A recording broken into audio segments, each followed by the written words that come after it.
Now, Sadat was assassinated in October of 1981. One of the theories that I have is that among the motivations for his elimination was that he certainly would have raised very strong objections to the brutal Israeli invasion of Lebanon in 1982. His assassination eliminated an obstacle to the planned Israeli invasion. Note that the Israeli and U.S. national security establishments collaborate very closely and have done so for quite some time. The assassination of Sadat was a brutal one. Sadat took some 28 rounds, yet neither Mr. Mubarak, his successor who was meeting with George Bush, nor Mr. Ghazala, the defense minister who later was a player in the Itzko case, neither of them got a scratch in that assassination, which raises some interesting questions about just exactly how they were able to escape the fusillade that basically shot Anwar Sadat to gristle. More interesting than that, though, and the most suspicious aspect of the assassination, to my way of thinking, was the behavior of Anwar Sadat's security people. Instead of attempting to defend the president that they were trained to defend, they turned their guns on the press corps and said no pictures. Now, that's a very, very strange way for a security detail to react.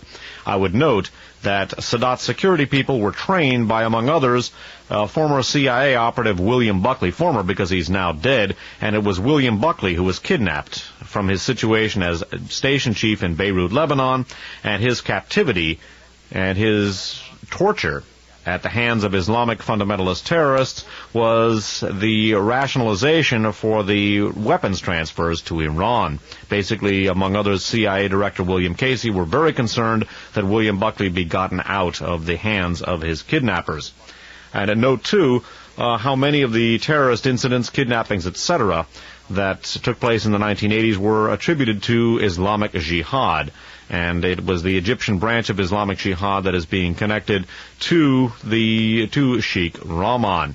Among the incidents being attributed to Islamic Jihad were the bombing of the Beirut barracks, the Marine barracks in Beirut, Lebanon, the downing of the Gander crash, at least in terms of the fundamental investigation. The Gander, Newfoundland crash in December of 1985 has been officially ruled an accident, but in fact appears to have been a terrorist incident, and that the chief culprits figure to be Islamic Jihad. They took credit for the blast, and it should be noted that there are indications that that particular bombing, the Gander bombing, was deliberately covered up by elements of by the U.S. authorities, because had that investigation been pursued, it might very well have brought to light the Iran-Contra scandal well before it actually came to light. So again, the Sadat assassination is a situation that, like so many others, raises more questions than it answers, but the curious behavior of Sadat's security people, U.S. trained, the odd marksmanship of the assassins. Basically, they shot Sadat to gristle, but they didn't scratch Hosni Mubarak, his successor, who continued Sadat's policies, and they did not scratch Ghazala, the defense minister on the other side of him, who was later a key player in the Itzko affair. One of the possibilities that I hold open, and one of the possibilities that I think the facts suggest, is that in fact Sadat's assassination may very well have received the assistance, or perhaps the tacit assistance, the complicity, the silence of some of the same elements of U.S. intelligence which have figured in the background of so many of the world's terrorist incidents in the past 15 years.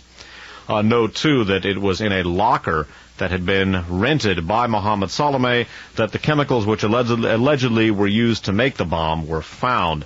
And again, among the articles that discuss that, an article in the San Jose Mercury News of Saturday, March 6th of 1993, and that this is a Washington Post story, headlined, Chemicals Found in New York Blast Suspect's Locker, subheaded, Second Suspect Held Without Bail. I would also note that in the investigation of this incident, one of the experts who has been involved in this is an individual who had participated in the investigation of the bombing of the Marine Corps barracks in Beirut and of the Pan Am Flight 103 bombing, and there are indications that elements of U.S. intelligence, this same group, may have been involved in those incidents as well, although once again the operatives at the ground level, the hommes de main, appear to have been sincere dupes. And again, we went into the Marine Corps bombing the Marine barracks bombing in Beirut, In Radio Free America program number 31. We came back to it for a brief period of time in number 38, and Pan Am 103 was discussed at great length in Radio Free America program number 35 and its various addenda. We also touched on that in Radio Free America program number 38, one of the earlier installments. By the way, we also touched on the Gander bombing in number 38 as well. In the New York Times of Thursday, March 4th of 1993, there was a story by Joseph B. Treaster, T-R-E-A-S-T-E-R. This was Dateline New York, March 3rd, headlined, Specialists Sift Explosion Aftermath. Skipping down in the story, we find, on the assumption that the explosion was the work of terrorists, the FBI took the lead in the investigation, and David Williams, the agency's senior explosives analyst who worked on the bombings of the Marine barracks in Beirut and of Pan Am Flight 103, became the principal coordinator. Together with Daniel Boe, B-O-E-H, a Vietnam War veteran who served on the Pittsburgh police force before joining the Treasury's Bureau 16 years ago, he set up a half-dozen smaller teams with men and women from the three agencies. One of the aspects of our national security establishment that one has to bear in mind in examining some of its misdeeds is that very often you see some of the same names cropping up over and over in various investigations, and the same people seem to cover up the investigations. Some of the people you will see cropping up over and over in compromise investigations suggests that there are certain individuals who are tabbed periodically to cover up, sort of sanitation experts who are tabbed to cover up the real facts concerning any given investigation and to see to it that the evidentiary tributaries running in the direction of our own national security establishment are covered up. Again, the curious news leaks by the federal officials, bitterly criticized by the New York City law enforcement officials, the alteration, or the evolution, perhaps would be a better word, of the journalistic accounts. Initially, we were told that the bomb in the World Trade Center was plastic explosive. Plastic explosives are very tightly controlled, and if in fact plastic explosive was used, at some point the perpetrators have to have been in touch with a military or intelligence agency, because that's the only place you can get a hold of plastic explosive. It is not like dynamite. It is very, very difficult to get a hold of, and people who get a hold of it usually wind up getting busted shortly after it, after getting a hold of it, unless the authorities want them to have it. Also note that Croatian extremists supposedly took credit for the blast ahead of time, which is a very credible element of behavior. That account also evolved. There are indications that perhaps the authorities in this country are actively covering up something vis-a-vis the World Trade Center bombing. And again, I find Mohammed Salameh's behavior a little odd. He seems a little on the clumsy side for a terrorist. Perhaps he's just stupid. Perhaps he's a dupe. Perhaps he's a patsy. Perhaps he was not involved at all. Or perhaps he was under mind control. Unfortunately, mind control is a technique which has been operational for 30 years, but has largely escaped the gaze of the American journalistic community. We went into mind control in Radio Free America shows 5, 6, 7, and a couple of miscellaneous archive shows as well. In fact, we replayed Radio Free America number 5 a couple of weeks ago.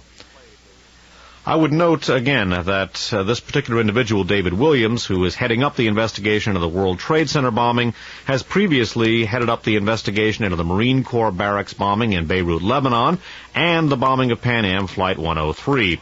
Despite the official version, the evidence in the Pan Am 103 bombing points strongly in the direction of the Iran-Contra-linked elements of our own national security establishment, those elements that were using Mansour al-Qassar, and there are some serious questions about the Marine Corps barracks bombing as well. Again, the U.S. had advance warning of both incidents and yet was not able to do anything about it. In Radio Free America number 38, we have been examining the complicity of elements of our intelligence system with some of the very terrorists we are told we need to protect ourselves against, because we have been examining and are going to examine further next week the evolution of the counter-terrorist infrastructure within our national security establishment, and specifically we have been taking a look at how counterterrorism served as the basis and the rationale for setting up infrastructures that were not only utilized by Oliver North and Company to bypass the legitimate elements of democratic government in the United States and the Iran-Contra scandal, but beyond that, these elements, these infrastructures are still in place today, and they can be used in the future to completely bypass all elements of American democracy, and even perhaps to establish martial law. Later on, we're going to review a section of an article by Peter Dale Scott from Covert Action Information Bulletin, in which Professor Scott discusses how the martial law contingency plans that came to light during the Iran-Contra scandal evolved out of provisions stemming from the Vice President's Task Force on Counterterrorism. And speaking of the U.S. counter-terrorist infrastructure, the U.S. national security establishment's counter-terrorist infrastructure, there was an article about that in the San Jose Mercury News of Thursday, March 4th of 1993. This is an L.A. Times article by Ronald J. Ostrow, O-S-T-R-O-W, and Robin Wright, W-R-I-G-H-T, of the L.A. Times. It's datelined Washington and headlined, FBI and CIA mobilized swiftly after blast. Skipping down into the article, the explosion at the Trade Center, which killed 5 people and injured more than 1,000, had triggered the nation's little-known but elaborate anti-terrorism machinery, and done so on an unprecedented scale. About a decade ago, the government, concerned by the potent terrorism capabilities of anti-American groups in a number of countries, began expanding and improving its plans, training, and equipment for protecting against such an attack. Quote, I don't think I've ever seen anything bigger except maybe the Kennedy assassination, unquote, said one counterterrorism official.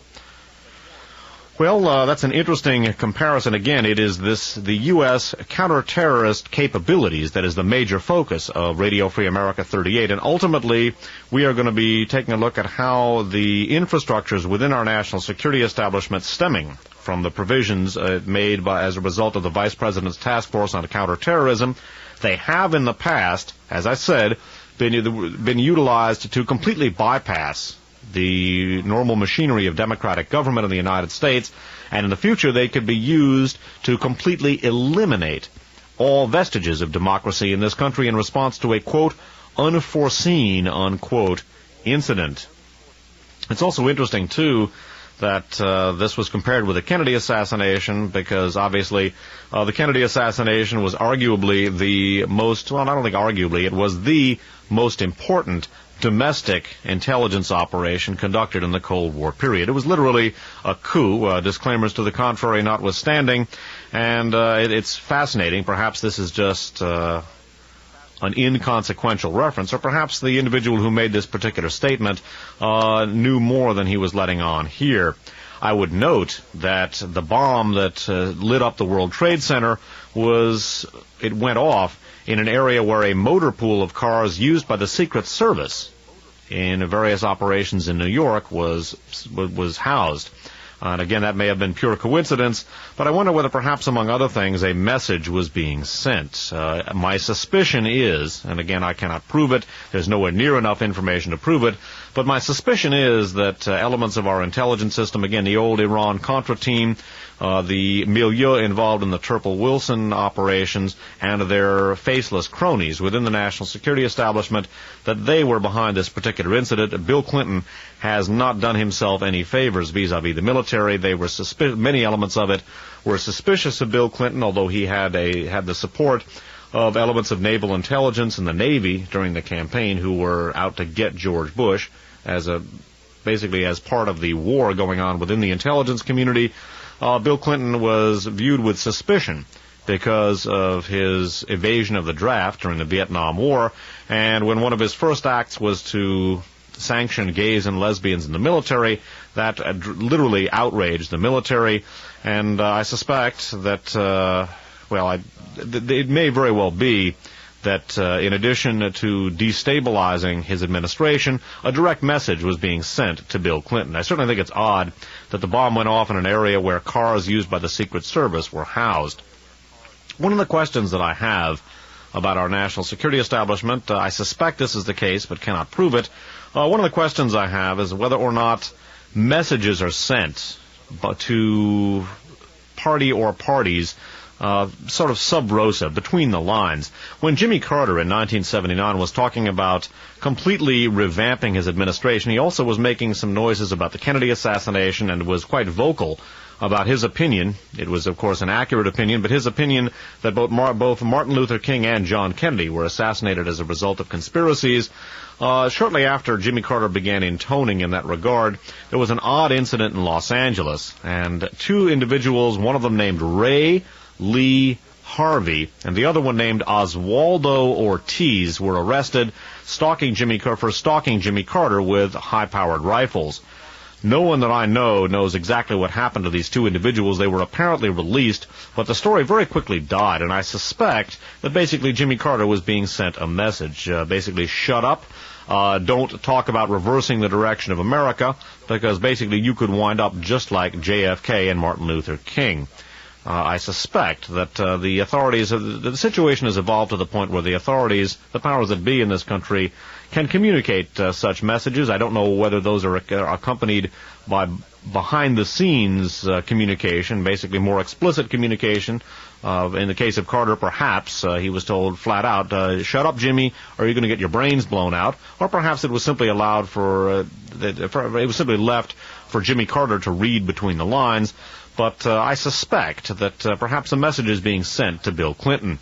I view the World Trade Center bombing as a probable element in the destabilization of the Clinton administration. I was expecting such a destabilization almost from the beginning. Although many people were very optimistic about the Clinton administration, certainly I was very glad to see George Bush get defeated. I was not particularly optimistic, and within a week of Clinton's election, I was voicing my opinion, roundly criticized, by the way, by many listeners, that Bill Clinton might very well become Jimmy Carter, too.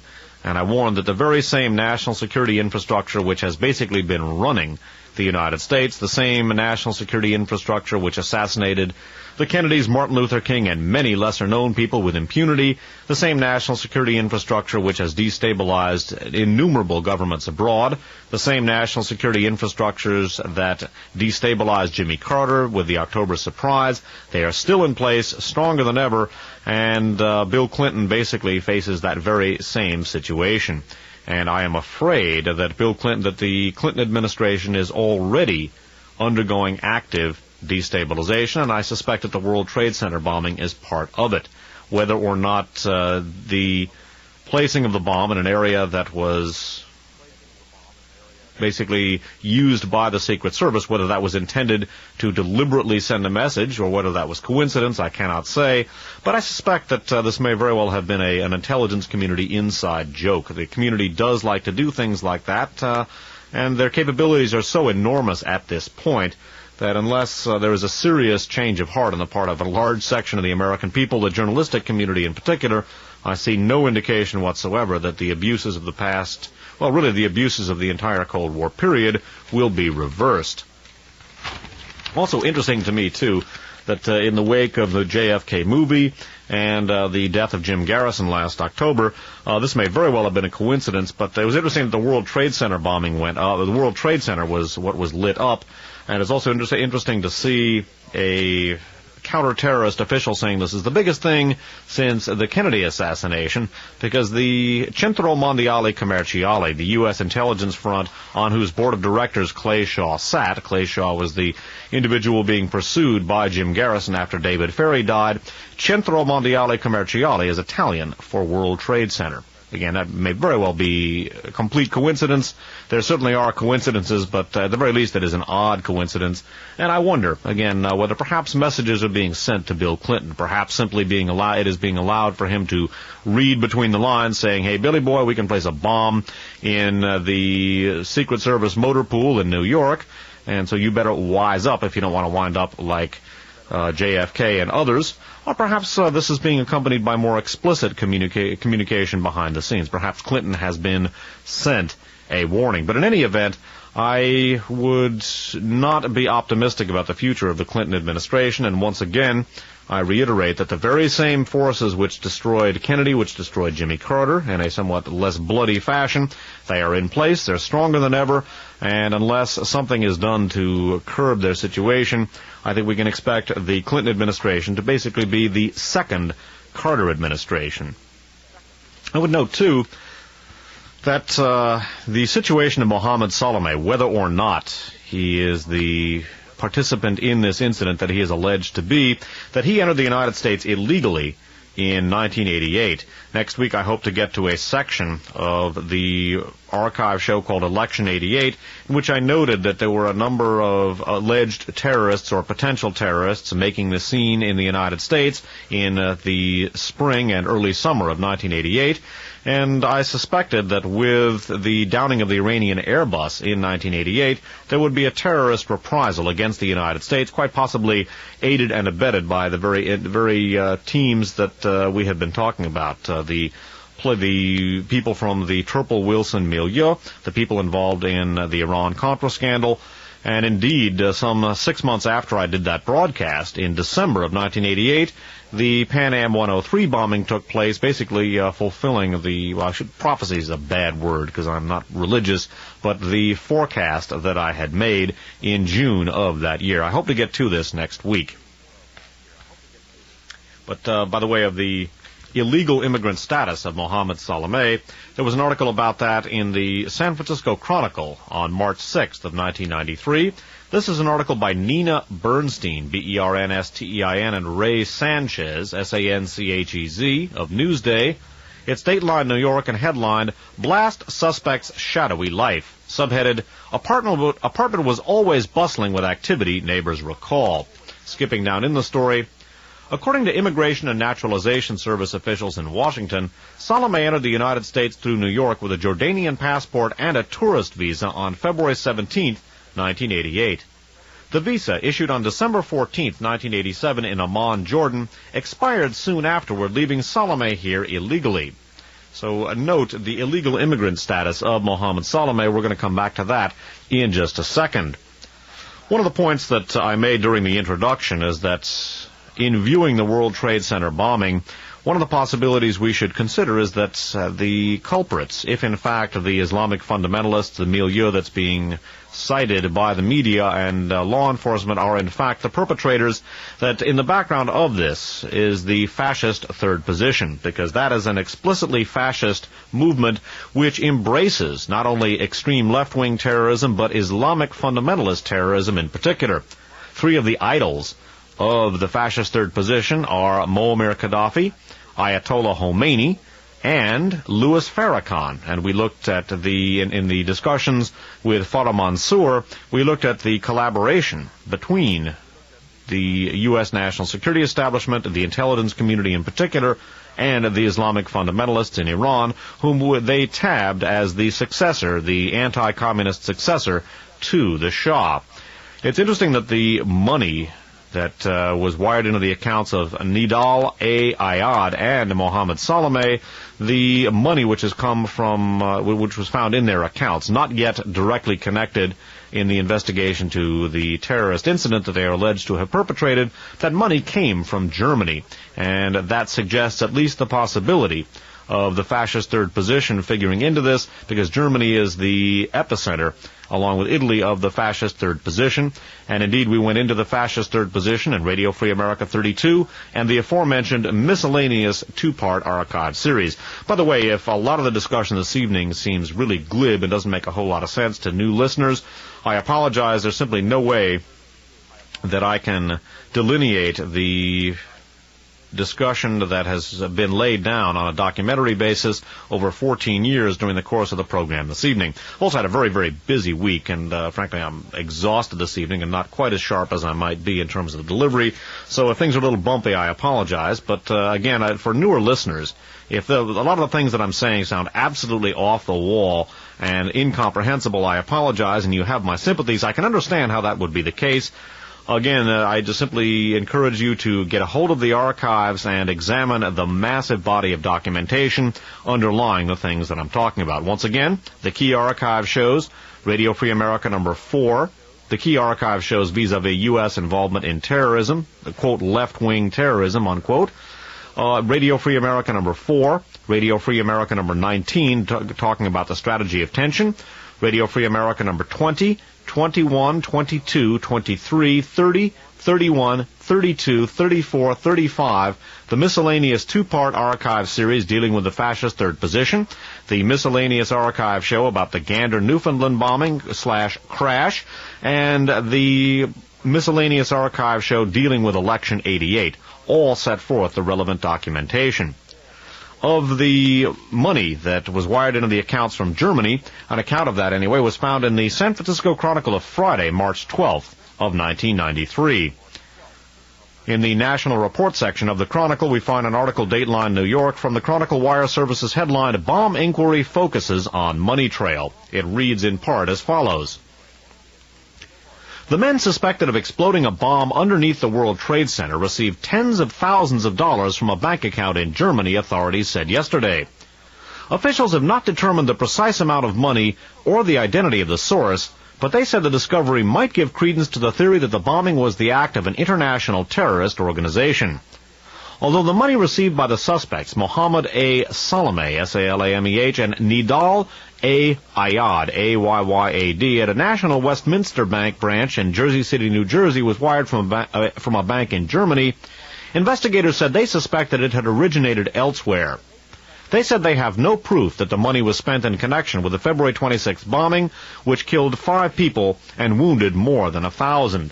So note that some of the money which these people were living off of came from Germany. It may not have been involved in the terrorist incident, as indicated in the story, but I suspect that we will be hearing more about the German connection. I suspect that, in addition to indicating the possibility that this incident was the result of, quote, international terrorists, unquote, and I suspect we will either see a military action abroad, reduced civil liberties, broader surveillance and police powers at home. We may very well see this incident, and it remains to be seen whether other incidents follow. We may very well see this incident being used to justify an aggressive U.S. intelligence posture, both at home and abroad. We may see it used to justify military adventurism abroad, such as the bombing of Libya in 1986 after the La Belle discotheque bombing, which may very well, in retrospect, have been perpetrated not by Gaddafi's people, but rather by fascist third position individuals or fascist third position elements in Germany. It'll be interesting to see the German connection to Mr. Nayad and Mr. Salameh and how it plays. One of the ways in which this incident is already playing is that it is sparking calls for a toughening of U.S. immigration laws. In the Chronicle, the San Francisco Chronicle of Monday, March 8th of 1993, there's an LA Times story, Dateline Washington, and a headline, Recent Terrorism in U.S. Shows Laxity in Immigration Laws. The article reads in part, The World Trade Center bombing and the recent shooting outside the CIA point to a surprising laxity in U.S. immigration laws that permit foreigners to enter the United States on a temporary visa and to stay indefinitely with virtually no chance of getting caught. Officials of both the Immigration and Naturalization Service and the State Department readily admit that they have no idea how many people fail to depart as promised. Even if they knew that a foreigner had overstayed his visa, they say that they have no way to find him. Skipping down. Until now, no one paid much attention to this virtually unregulated visa system, but the recent highly publicized crimes at the World Trade Center and the CIA have prompted some talk of change on Capitol Hill. Quote, Our borders are much too porous, unquote, Representative Charles E. Schumer, Democrat of New York, said yesterday on CBS's Face the Nation, unquote. Quote, We want to keep them open, but we also have to be much more careful, unquote. The prime suspect in the World Trade Center bombing, Mohammed Salameh, entered the United States in 1988 with a visitor's visa issued at the American Embassy in Amman, Jordan. The Jordanian said that he wanted to come for 1 year to study, but he never returned home. That fact became clear to U.S. officials only after he was arrested in connection with the bombing. Last month, Officials had a similarly unpleasant surprise while investigating the murders of 2 CIA employees as they sat in their cars outside the agency's headquarters in a Virginia suburb outside Washington. They learned that the prime suspect, Mir Aimal Kansi, M-I-R, or capital M-I-R, capital A-I-M-A-L, capital K-A-N-S-I, had entered the United States in December of 1990 with a visa issued at the American Embassy in Karachi, Pakistan. He said that he was coming on business and would leave within 1 year. And note that the illegal immigrant status of the suspects in both the World Trade Center bombing and in the shooting outside CIA headquarters has sparked cries for a toughening of U.S. immigration law. I would note, too, that, quote, terrorist aliens, unquote, are figured prominently in the development of the martial law contingency plans which came to light during the Iran-Contra scandal and that in turn grew out of the various recommendations stemming from the Vice President's Task Force on Counterterrorism. Again, the Vice President at the time was George Bush, who later became President and was formerly Director of the CIA, and it was while George Bush was Director of the CIA that the Turple Wilson operations were undertaken. They were supposedly rogue agents, but no one who has any serious understanding of the intelligence community and followed that case would take that very seriously.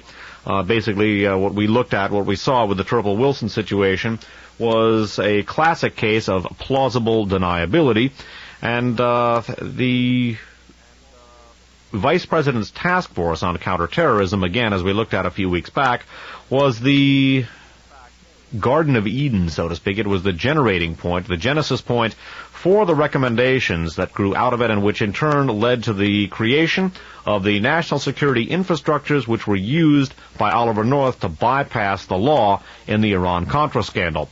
Beyond that, those same infrastructures growing out of the Vice President's Task Force on Counterterrorism are in place today.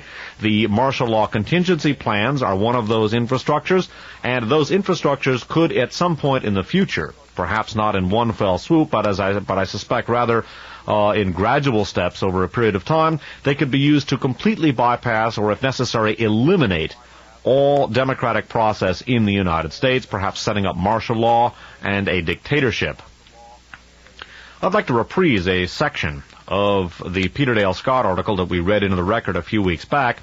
We're going to turn now to Covert Action Information Bulletins, issue number 33. Issue number 33 from the winter of 1990. In Covert Action Information Bulletin number 33, by the way, that publication has now been renamed Covert Action Quarterly. There's an article called Bush and North, the Task Force on Combating Terrorism. That is by University of California at Berkeley professor Peter Dale Scott, arguably the foremost political consciousness in this country at this time. Certainly a brilliant researcher, and along with people like Michael Parenti, in my opinion, he represents the vanguard of progressive American political consciousness. In this characteristically excellent Peter Dale Scott article, there is a discussion of the martial law contingency plans that grew out of the recommendations made by the Vice President's Task Force on Counterterrorism, and note how, quote, terrorist aliens and the provisions being made to deal with them figure into this scenario. Skipping down in Peter Dale Scott's article, in June of 1986, a new, quote, Alien Border Control Committee, unquote, was established, again quoting, to implement specific recommendations made by the Vice President's Task Force on Terrorism regarding the control and removal of terrorist aliens in the U.S., unquote. The last sentence again. In June of 1986, a new, quote, Alien Border Control Committee, unquote, was established, again quoting, to implement specific recommendations made by the Vice President's Task Force on Terrorism regarding the control and removal of terrorist aliens in the U.S., unquote. One of its working groups was charged with conducting, quote, a review of contingency plans for removal of selected aliens, unquote.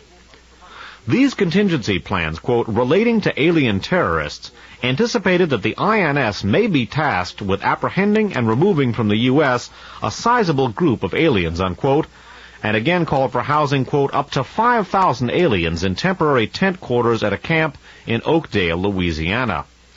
As the designated coordinator of counterterrorism in the National Security Council, North would certainly have known of these contingency plans, which, disturbingly enough, appear to still be with us. Yes, indeed, it'll be interesting to see what happens with these contingency plans after the, quote, terrorist aliens, unquote, the alleged perpetrators of the World Trade Center bombing and the shooting outside CIA headquarters, both of them apparently illegal immigrants, whether or not they did what they're supposed to have done. And I would also note, of course, that Mohammed Salameh is viewed as an Islamic fundamentalist, and it's worth noting that Mr. Kansi comes from Pakistan, where Islamic fundamentalism is rampant also. Note also that the Islamic fundamentalist forces in Pakistan were inextricably linked with the Mujahideen in Afghanistan, and that operation, the long guerrilla war against the Soviet-backed government in Afghanistan, was greatly assisted by the U.S. intelligence community, which thereby became deeply involved in Pakistan and with the Islamic fundamentalist forces there. It'll be interesting to see what comes out of the apparent German connection to Mr. Salameh and Mr. Nayad, whether or not the money that was wired to Germany had anything to do with the World Trade Center bombing.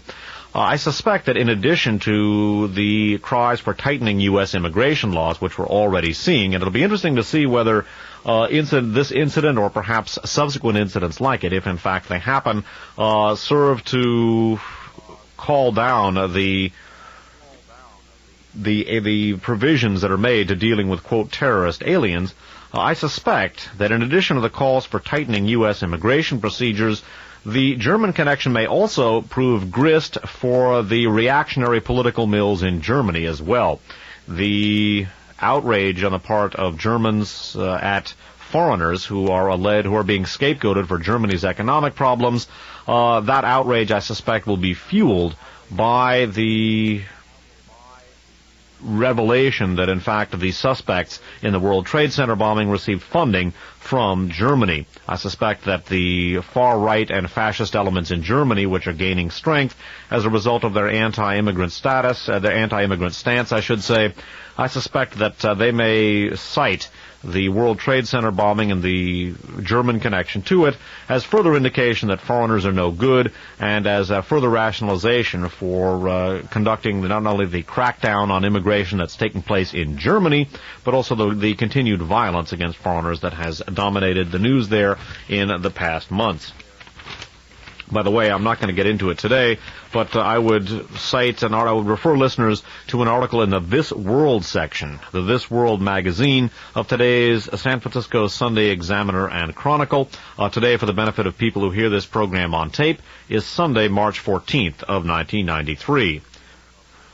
In the San Francisco Chronicle of Monday, March 8th of 1993, there was an article a story by Mark Fisher of the Washington Post. It was datelined Berlin and headlined, German voters give support to right wing. German voters in the western state of Hesse sent the country's political establishment a stiff protest message yesterday by delivering strong support in local elections to the extreme right-wing, anti-foreigner Republican Party. In Germany's only elections this year, voters in Hesse, which includes the city of Frankfurt, voiced dismay with both Chancellor Helmut Kohl's Christian Democrats and the main opposition party, the Social Democrats. Most of the votes lost by the majority parties went to the Republicans, an avowedly anti-foreigner party that shot up from 0.1% of the Hessian vote in 1989 to 8% last night. Skipping down on the article, analysts focused as much on the low voter participation, a post-war low of 67%, as on the surging Republicans, whose anti-immigration slogan, quote, "the boat is full," unquote, won 15% of the vote in less affluent sections of Frankfurt, where as many as 1 in 5 residents are non-German. So note the success that has been achieved by the Republikaner Party. The Republican Party, an explicitly fascist party, headed up by a former SS man named Franz Schönhuber. I would note that our own Republican Party would also be classified by the vast majority of objective political observers as fascist. Benito Mussolini would be very, very comfortable with the American Republican Party. Hitler might find it not quite anti-Semitic enough. but Hitler would be very comfortable and would heartily endorse the Republican Ethnic Heritage Groups Council, which we looked at in Radio Free America program number 37, the repository for many explicitly fascist elements, many of them war criminals, and all of them graduates of the fascist movements of the 1930s and 40s. Many of them either participated with or allied themselves with the Third Reich. And again, note that, as we looked at in Radio Free America 37, the German government has actually begun acting in a way which is in concert with the views of the quote, skinheads, unquote, who have been alleged to be the sole culprits behind the violence against foreigners in Germany, as we looked at in Radio Free America 37, and in particular in supplements to Radio Free America 37. In fact, German officialdom has been quite supportive of the attacks against foreigners in Germany. And again, note the success of the Republikaner Party that has basically campaigned on an anti-immigrant platform. And remember, that party is headed up by Franz Schönhuber, a former SS man. One of the things that we looked at, not only in Radio Free America 37, but in other Radio Free America shows, including the Guns of November Part 4, Radio Free America shows 1, 2, and 3, Radio Free America shows 14 and 15, as well as programs 21 and 22. One of the things that we've looked at is the very close operational cooperation between the German national security establishment and our own national security establishment, and the significant presence of explicitly fascist elements in both. In particular, we looked at the cooperation between German fascists, many of them graduates of the Third Reich, and reactionary elements in the United States in the assassination of President Kennedy. The basis for that collaboration, of course, is the Gehlen organization, the Nazi Eastern Front spy outfit that has been a major focus of these programs over the years. Briefly, for the benefit of newcomers, General Reinhard Gehlen was Hitler's chief of intelligence for the Eastern Front in World War II. At the end of World War II, Gehlen and his entire organization were basically grafted onto the fledgling CIA, where they became, for all intents and purposes, the CIA's Department of Russian and Eastern European Affairs. The Gehlen organization, for all practical purposes, was the sole purveyor of intelligence on the Soviet Union and Eastern Europe in the immediate post-World War II period. The Gehlen organization eventually became the de facto NATO intelligence organization, and ultimately it became the BND, the Bundesnachrichtendienst, the West German intelligence service, which it is to this day. I would note that even after it was incorporated as the West German CIA, in effect, the Gehlen organization continued to be a major purveyor of intelligence to the CIA, and it continued its very close links to the CIA even after it became the BND. The Gehlen organization, as we looked at in Radio Free America 37, and by the way, we've dealt with the Gehlen organization in numerous archive shows. In Radio Free America 37, we looked at the Gehlen organization, which was a direct extension of the German General Staff and intelligence system from World War II. The Gehlen organization is a unique organization in history. Even when it was the West German intelligence service, it continued to wield a massive influence inside the United States as well as in NATO as a whole. And it was basically a unique organization in the annals of intelligence and military affairs. And bear in mind that it was a direct extension and projection of the Third Reich's national security establishment projected forward into the post-World War II period. We're going to take a musical break now, and when we come back, we're going to take a look at some of the other things that have been growing out of the incidents that have been occurring in the past several months. We're going to take a look at some of the things that have been growing out of the shooting in front of the CIA headquarters earlier this year. Bear in mind, again, that the suspect being fingered by U.S. authorities was also an illegal immigrant. He was from Pakistan.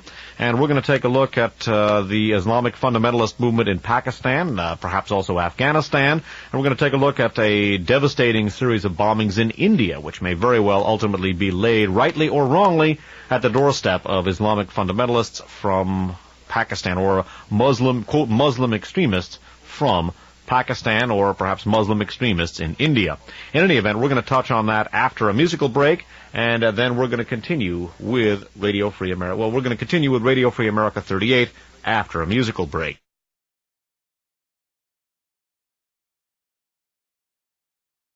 of Anwar Sadat's security people. Instead of attempting to defend the president that they were trained to defend, they turned their guns on the press corps and said no pictures. Now that's a very, very strange way for a security detail to react.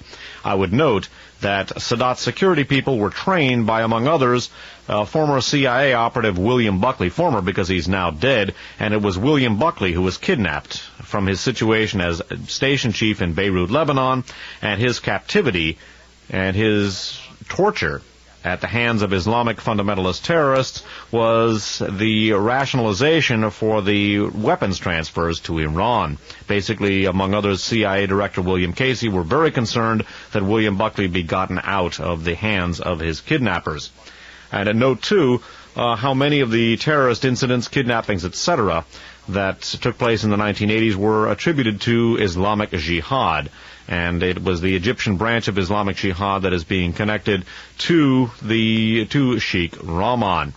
Among the incidents being attributed to Islamic Jihad were the bombing of the Beirut barracks, the Marine barracks in Beirut, Lebanon, the downing of the Gander crash, at least in terms of the fundamental investigation. The Gander, Newfoundland crash in December of 1985 has been officially ruled an accident, but in fact appears to have been a terrorist incident, and that the chief culprits figure to be Islamic Jihad. They took credit for the blast, and it should be noted that there are indications that that particular bombing, the Gander bombing, was deliberately covered up by elements of by the U.S. authorities, because had that investigation been pursued, it might very well have brought to light the Iran-Contra scandal well before it actually came to light.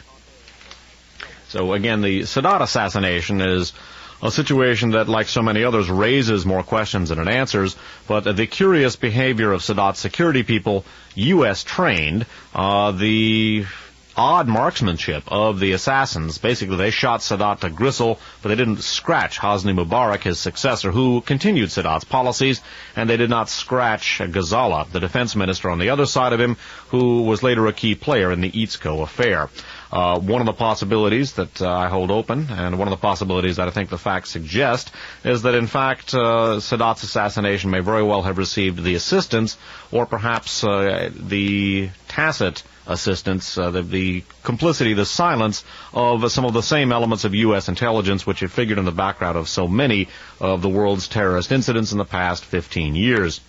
Note, too, that it was in a locker that had been rented by Mohammed Salameh that the chemicals which allegedly were used to make the bomb were found.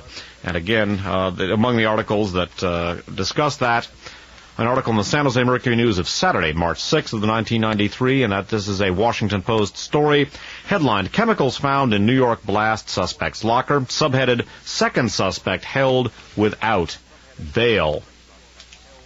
I would also note that in the investigation of this incident, one of the experts who has been involved in this is an individual who had participated in the investigation of the bombing of the Marine Corps barracks in Beirut and of the Pan Am Flight 103 bombing, and there are indications that elements of U.S. intelligence, this same group, may have been involved in those incidents as well, although once again the operatives at the ground level, the hommes de main, appear to have been sincere dupes.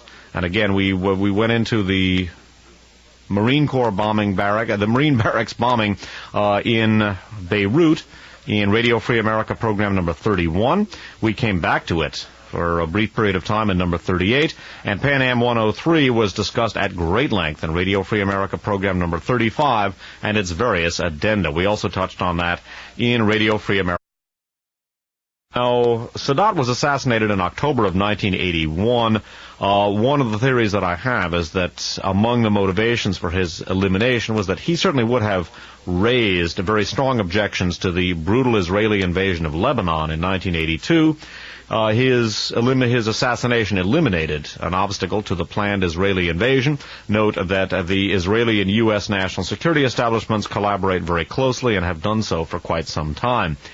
The assassination of Sadat was a brutal one. Sadat took some 28 rounds, yet neither Mr. Mubarak, his successor who was meeting with George Bush, nor Mr. Ghazala, the defense minister who later was a player in the Eatzco case, neither of them got a scratch in that assassination, which raises some interesting questions about just exactly how they were able to escape the fusillade that basically shot Anwar Sadat to gristle. More interesting than that, though, and the most suspicious aspect of the assassination, to my way of thinking, was the behavior